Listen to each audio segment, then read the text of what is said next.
Right then, okay guys, so we are now on to the onboard review of the Yamaha MT09.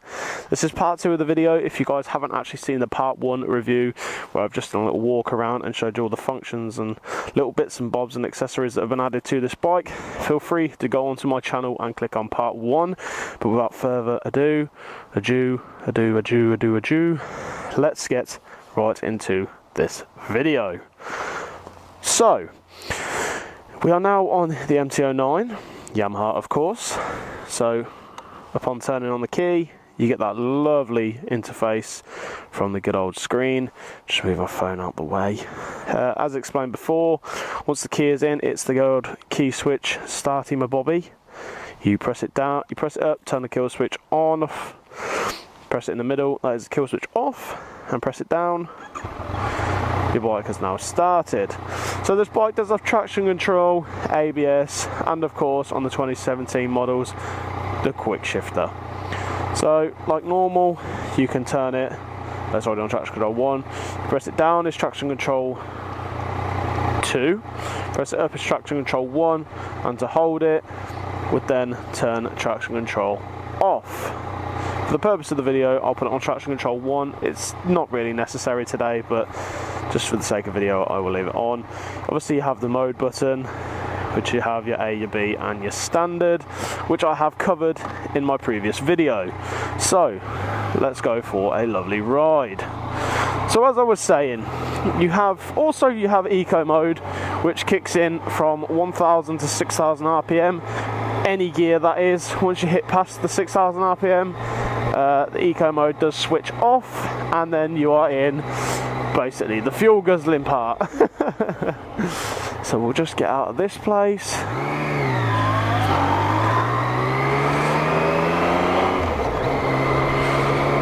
And we will just go for a lovely ride down here.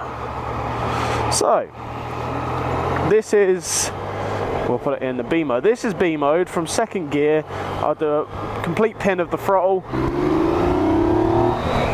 You can kind of hear it do what it needs to do. This is it from standard. You know, sounds quite torquey, wants to give you more torque, and I'll obviously give you the A mode when we get back onto the road in a moment. So now we're actually out of there, I can show you the A mode. So obviously I've just showed you the B and the standard, and if you pin it in second with the A mode, as you can see, it gives you a wad full of power in the grasp of your hands.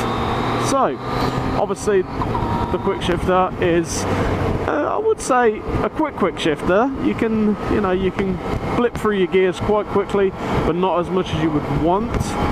But for a standard, it does things like that, you see. If you try and flick through the gears quite hard. Sorry, boy.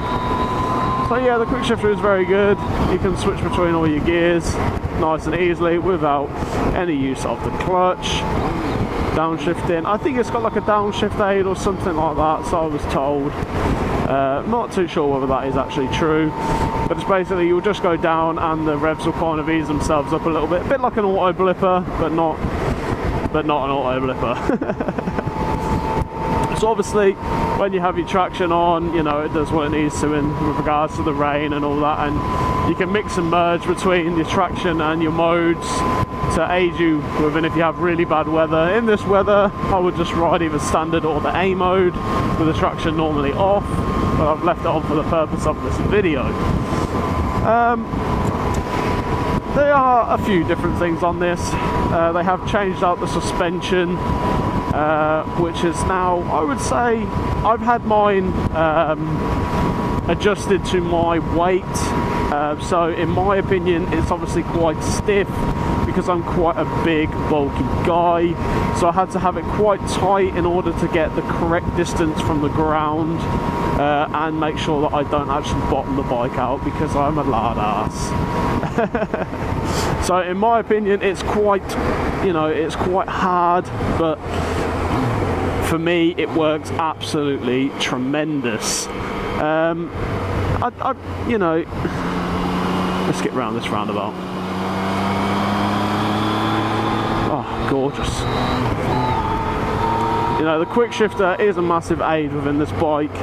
It really does help as a guaranteed, you know, accessory that, you know, in some cases would cost you around £500 to £800, and to have it already fitted on the bike from standard, so you know it's correctly fitted, correctly, you know, well, correctly done on this bike, it's just, you know, a big thing, because you don't want to be riding halfway down the road trying to fit your own quick shifter and finding out that it's actually ruining the heck out your gearbox, and then you need a new gearbox and it's expensive. So, you know, having that is a great accessory.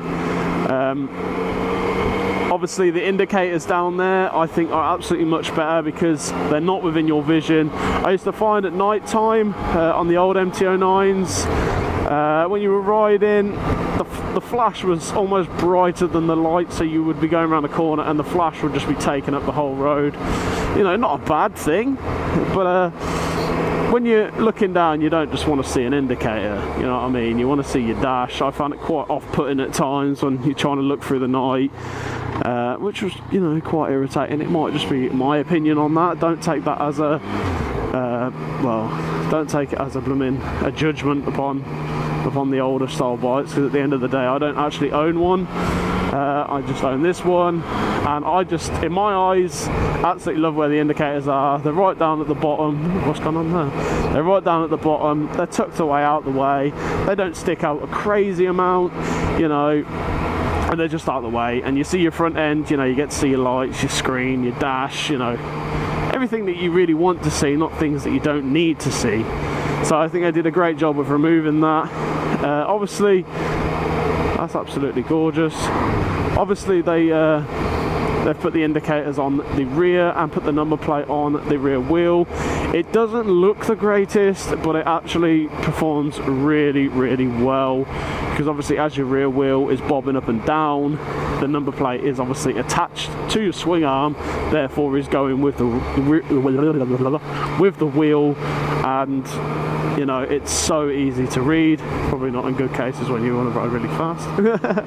Disclaimer. But you know, it's a good design, but didn't have to be so bulky as it is. It could have been, you know, a lot smaller. But there is other companies out there which obviously, of course, you could purchase and then fit yourself anyway, so it's not a massive deal. Apart from that, they've obviously, you know, they've changed a few things. They've made the throttle response a lot more smoother. People say it's quite snatchy. I just say it depends on the mode that you ride in and how you ride in. If you're riding in A mode at low speeds and then you're snatching the throttle like that, obviously it's going to be snatchy. You know, it's not going to be absolutely delightful and lovely and smooth. So that's just a silly thing to be saying. But yeah, so I just, you know, I think everything is so responsive. The quick shifter, instantly changed. Use the clutch, same. The throttle, responsive as heck. The ABS, absolutely brilliant. The rear brake, I find, is actually better than the old one. I used to have a little bit of a problem with the old one, so I think they've actually changed it. I don't know whether it's, obviously, they might have just raised the brake pedal up a little bit higher. I'm not too sure, but that is what it is. The seat, I never used to find quite comfortable. Obviously this is a review, so I give my honest review on the bike. The seat I never found comfortable, but once I had the suspension adjusted correctly to my weight and height, I actually don't really mind the seat now. I was going to buy a comfort seat. A lot of people were saying it's a pointless purchase, and they were selling theirs off anyway in the MT09 group on Facebook. So I didn't bother buying one, but once, like I say, once I had the suspension adjusted, I found it absolutely fine. So there was no need to actually upgrade. Obviously after, you know, a few hundred miles, you're going to want a little rest because you're going to have a numb bum. So that's just, you know, that's normal on any bike unless you're riding a cruiser or, you know, something crazy like that. But yeah. But everything else, you know, I find so responsive. You know, when you need to do something, you can do something. The front end can be a little bit light at times. You know, it's front light, so if you power on too much, your front wheel is going to go up. It's a wheel happy bike, you know, and in some cases it probably could do with a steering damper, but I've not actually had any more problems, reverting back to me saying once I had the suspension done to my weight, I've not had many problems. A lot of problems I had with this bike have been fixed since I've had the suspension adjusted correctly. I must point this out to people. Since I've had it properly done by someone that knows what they're doing and adjusted it to my weight, I've had to get on the bike, off the bike, on the bike, off the bike, adjust, you know. Once it was at that perfect point, a lot of problems that I had with this bike, you know, front end, you know, trying to blooming tank slap, trying to go up on me all the time, seat not very nice, bottoming it out. A lot of that stuff was fixed instantaneously, you know, upon the suspension being done. So, you know, I must point that out. If you get this bike, the first modification you must do to this bike is get it correctly adjusted to your weight, and you will absolutely never have a problem with this bike. As far as everything goes, fuel wise on this bike, you are ranging between 120 miles to a tank to 80 miles to a tank. So depending on how you ride, if you ride in eco all the time, you know, keep it under 6,000 RPM, change when you really need to every 4,000 or 5,000, you're not really going to have much of a problem. You'll probably get the full 113. If you have a little blip every now and again, you're probably going to get about 100. I got 113 miles out of my last tank. I had a little bit of fun with it, and I did a few long rides, you know, so it is all just dependent on the rider style and how aggressive you are with riding the bike. So obviously I can't say I'm the most non-aggressive person on the bike, so my tank doesn't always range 113 miles, but roughly it does. As far as filling up the bike, from completely empty, it cost me £18.78 to fill up. Obviously that is also going to be dependent on what your fuel prices are in your area, you know, and things like that. So that's, you know, you have to keep that in mind. It's not going to be the same absolutely everywhere. You could have some places which are like £1 or £2.30 per litre or whatever it is. You know, I think mine's around 1.34 or something in my area. So, you know, £18.78 is not too bad, considering I filled it up and I've done 31 miles so far, and I've not lost 1 bar of my fuel, but I have been riding it in eco for the sake of doing things like these videos. But you know, with regards to this bike, it is a fantastic bike. Would I say to get one? I've bought one, so it made up my mind. So obviously I ain't going to say to you, oh, this bike's absolutely amazing, it's completely faultless, you know, get one of these bikes, because, you know, everyone's personal preference is going to be different towards this bike. So the biggest thing I would say, take it for a test ride, see what you think to the bike. I don't test ride things, I just buy things. But if I had a test ride this, I would have bought it anyway. But yeah, so I mean, that's all I've really got for this review, guys.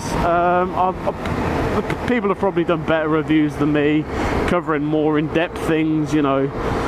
But I just give my personal review on these bikes. So everything that I say could be completely incorrect. You know, it's just my word. So don't actually, you know, say, oh, this person said this or this person said that. You know, you have to, it's my personal review on the bike and what I think to it, and, you know, just pointing out normal facts that other people have had and stuff like that.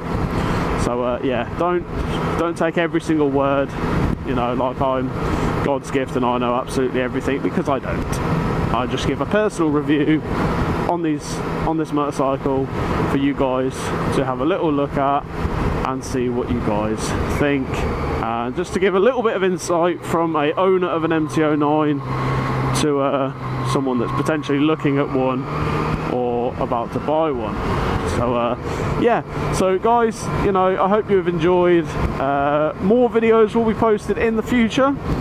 So if you guys would like to subscribe to the channel, you don't have to ding dong that bloody bell notification. I'm sure YouTube are going to sort themselves out one day. I do this completely for fun, so you know, if anybody wants to watch the video, then hopefully it helps somebody out. If I help one person out with regard to looking at a bike and, you know, they like it, then, you know, the video's done its deed. So yeah guys, I do hope you guys did enjoy. Like I say, more future videos will be posted upon this bike, because obviously it's the vehicle, the bike that I own. So yeah guys, I will catch you all in my next video. So with regards to that, I will see you all later on. Adios.